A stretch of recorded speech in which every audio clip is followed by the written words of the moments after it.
I was staring at the peeling walls of the house my father left me when her message came through.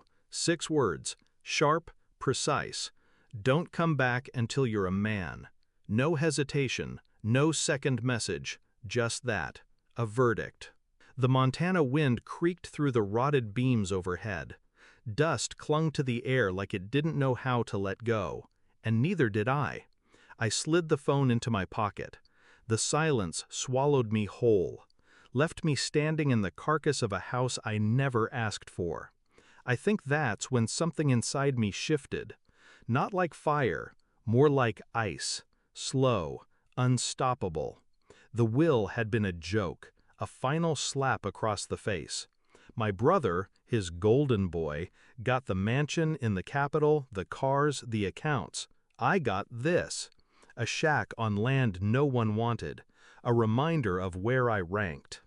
When I told my wife, she didn't even pretend to hide her disgust. She spat words at me like they were knives. You're weak, a disappointment. Why would I waste my life with a man who lets people step on him? She shoved me toward the door, told me not to come back until I'd proven I was worth something.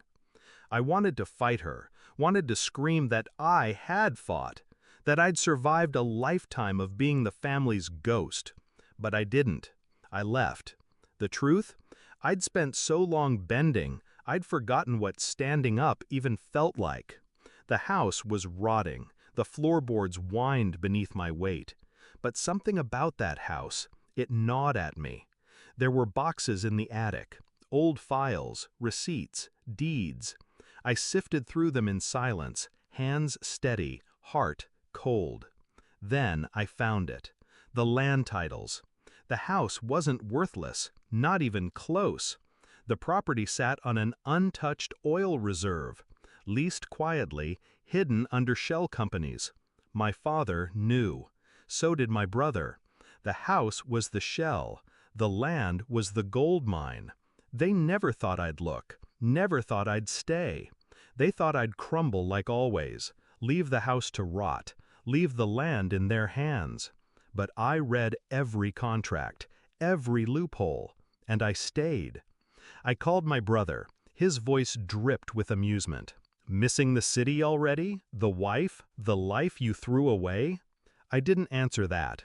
I only asked, did you know about the land? Silence. Just long enough. Don't be ridiculous. It's a dead plot. That's why he gave it to you. I could hear the tightening in his throat, the crack in his armor. You're lying, I said, calm, certain. Because I wasn't asking, I was telling. I had the signed leases, the geologic surveys, the corporate names that traced right back to him. His laugh faltered. I don't know what you think you found. I hung up. Some things don't need to be said. Some things are better when they just land. I filed the paperwork, quietly. I voided the leases, transferred the mineral rights, locked him out. Every dollar he'd invested, every partner he'd pulled into the project, frozen. The oil was mine, the house was mine, the land was mine.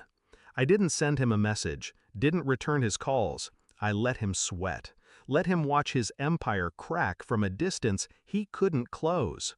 My wife texted me 3 days later, a different tone now, sweet, careful. I heard what you did. Come home. I read it. Once. Then I blocked the number. I didn't need to say no. Silence is cleaner. When they finally realized what I'd taken, what I'd built from the bones they'd handed me, I knew the weight of it would crush them quietly. The best kind of revenge isn't loud. It just happens. Like winter settling in. I stayed in the house, renovated it. Not for them, not to prove anything, but because I liked the sound of the wind against the windows, the space, the absence.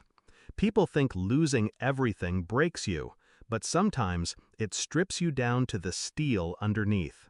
They'll remember me now, for what I took, for what I became. But I won't remember them. Some people carry their ghosts.